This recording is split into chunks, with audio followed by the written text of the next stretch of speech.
Hiya, Mr. Green here to take you through the next topic of the electricity section of the GCSE physics paper. Today's lesson is going to focus just on light-dependent resistors and thermistors, and your learning objective is to describe current voltage characteristics for light-dependent resistors and thermistors. Please pause the video and take that down as your title.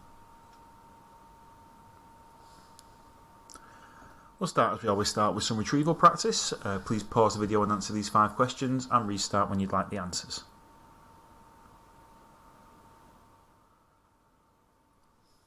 Okay, so question 1. What equation do we use to calculate resistance? That would be resistance equals potential difference divided by current. R equals V over I, that's Ohm's law. How is current and potential difference related in a fixed resistor? If current increases, then potential difference decreases, and vice versa. So if current decreases, potential difference would increase. Why does resistance of a filament bulb increase with time? Well, the filament bulb gets hot, so the temperature of that wire increases. That's how it releases the light. That's how the light is emitted via radiation. And as the temperature of a wire increases, its resistance increases. Question 4. What happens to the resistance as the length of wire increases? As the length of wire increases, the resistance also increases. There's a lot more to get through for those electrons. And question 5. What is the rule for current in a series circuit? Current is the same at all points in a series circuit. Okay, so our learning outcomes today is to apply mathematical skills to physics-related problems and to discover how resistance is affected by light intensity in LDRs. We'll also look at temperature in thermistors. Okay, so our quick starter here. There's 6 questions here. I'd like you to use Ohm's law to calculate those answers. So pause the video whilst you do that.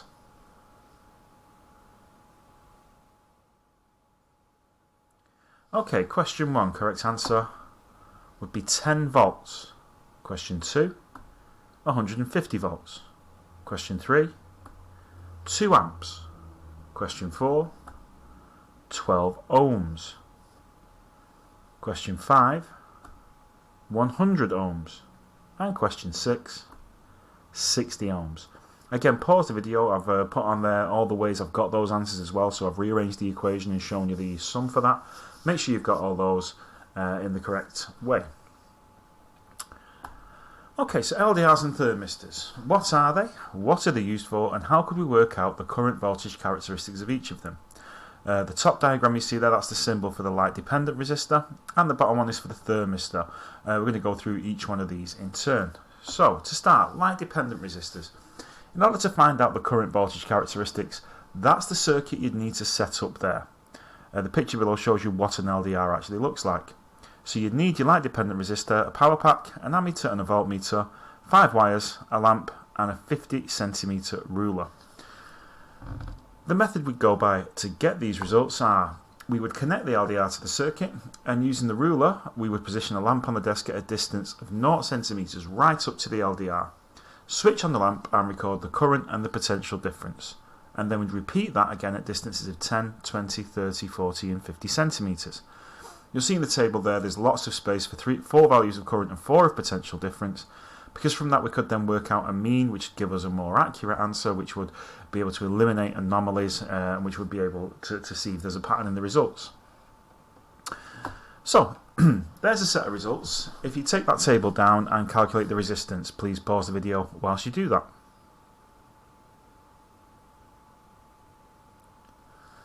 Okay, so the missing values for resistance are, the first one would be 188 ohms, 343 ohms, 430 ohms, 572 ohms, 862 ohms, and 1730 ohms. Okay, so a few questions for you here. Please pause the video and read through that. First question asks you to draw a graph of those results. So if you have some graph paper, use that. If not, do a quick sketch graph. Pause the video whilst you answer those, and rewind the video a little bit if you haven't got that table of results down. Restart the video when you'd like the answers.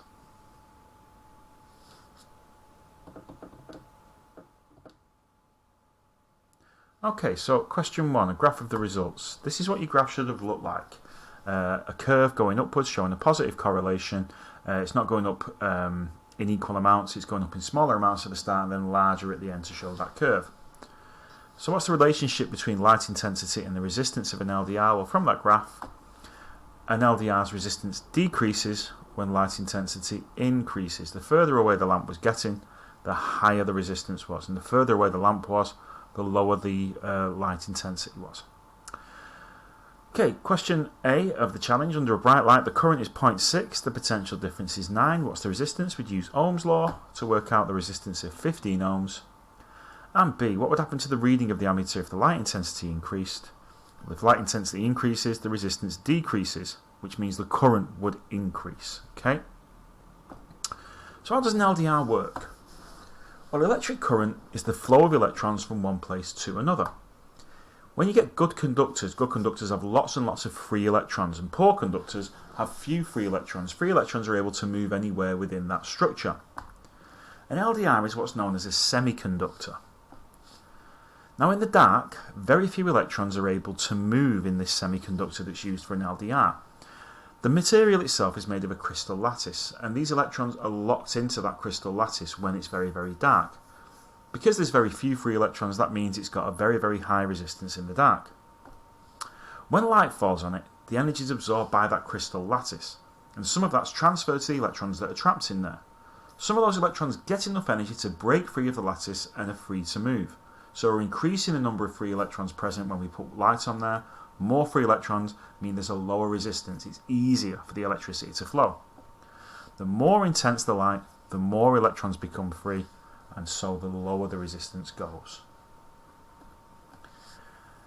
Main uses of LDRs are constructing circuits for security lighting. So the circuit there shows how to connect an LDR so that when light intensity falls to a certain level, the lamp will light up. So we can see from that from that diagram there, when the light intensity is high, the resistance of the LDR is really, really small. Compared to the bulb, it would be much, much lower. So the current takes the easiest path. Because the LDR's got the lowest resistance, it's easier to go through there. The lamp doesn't get much current in that case, so the lamp isn't very bright. When it's low light intensity though, the LDR gets very, very high resistance, much higher than the bulb.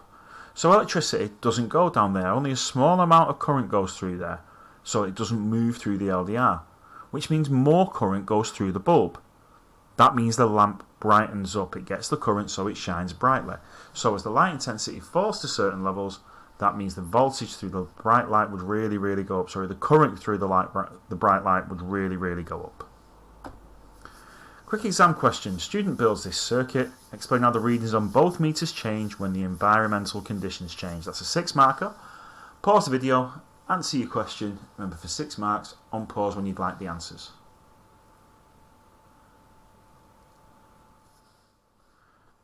Okay, so for your 6 marks, you needed 6 of these points at least.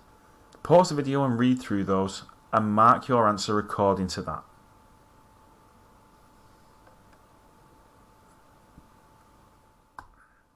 Okay, onto thermistors. So again, if we want to get the current and voltage characteristics of a thermistor, that's the circuit we'd need to set up, and that's the equipment we'd need: a thermistor, a power pack, an ammeter, a voltmeter, 5 wires, and we'd need some boiling water. Again, when we're attempting to do this in the lab, we make sure we're stood up at all times, be really careful with the hot water and clean up any spillages immediately. We're working with electricity here, so water isn't a good thing for us to be using around it. Okay, so here's our method. We connect our thermistor up to the circuit and we place the thermistor in a beaker of hot water. We then measure and record the temperature of the water using a thermometer. Once we've done that, we record the current and the potential difference. Then we add small amounts of cold water to change the temperature by about 10 degrees and then measure the current and potential difference again when it's settled at that temperature. There's the table of results you'd need.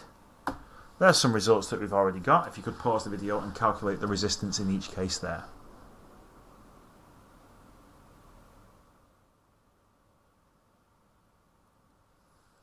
Okay, so our resistances in each case here, for number 1, it would be 1000 ohms, then 400, 250, 235, 220, and 210.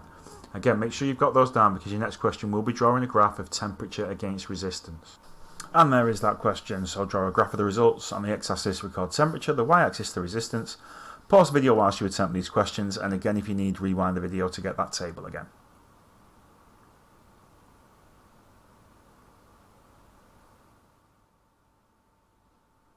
Okay, so question 1, the graph of this results. So we have resistance and temperature there. You can see resistance starts off really high and then it curves down. It's not a straight line graph, it is a curved graph to show the resistance going down as the temperature increases. What's the relationship? It is as the temperature increases, the resistance decreases for this type of thermistor.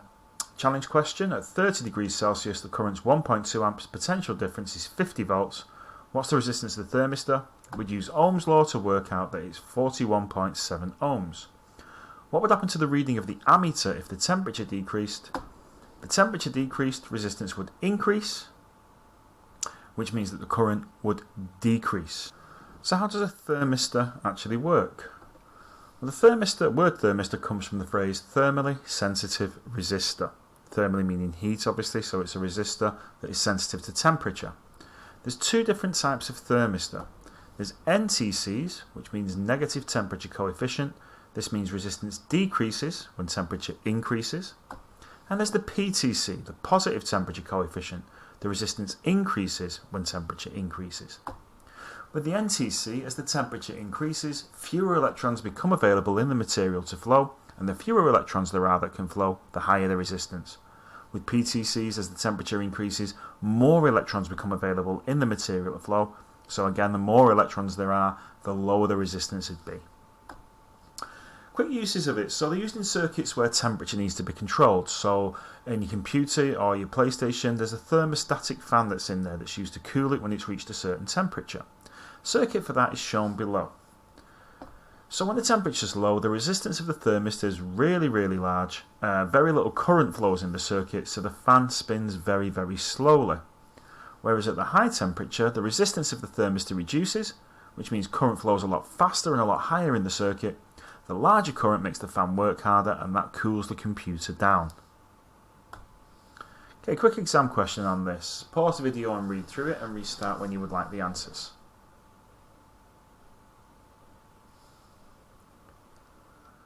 Okay, question 3 as it is on there. Use figure 2 to determine the current through the thermistor at 40 degrees. That would be 0.02 amps. At 40 degrees, the thermistor's got a resistance of 250 ohms. Use my answer for part 3, which was 0.02 amps, and the resistance of the thermistor to calculate potential difference. Correct answer is there is 5 volts. If you did get part 3 wrong, you didn't get 0.02, but you have then used that to calculate your voltage, you may still get the mark for that one. Potential difference across the thermistor stays the same all through the investigation. What conclusion can be made from the results in figure 2 about the resistance for the thermistor as the temperature decreases? Pause the video whilst you select the correct answer. Okay, so as you can see from the graph, as the temperature increases, the current increases. Current only goes up when resistance goes lower. So as the temperature goes up, the current goes up, which means resistance goes down. Question says, though, the resistance of the thermistor as the temperature decreases. So going the opposite way. So when the temperature is going up, the resistance is decreasing. So when the temperature is going down, the resistance is increasing. Okay, hope you found that video useful. There's loads more useful videos available on our YouTube site. Loads of physics, biology and chemistry for you to get through there. Hope you found this useful. See you soon. Goodbye.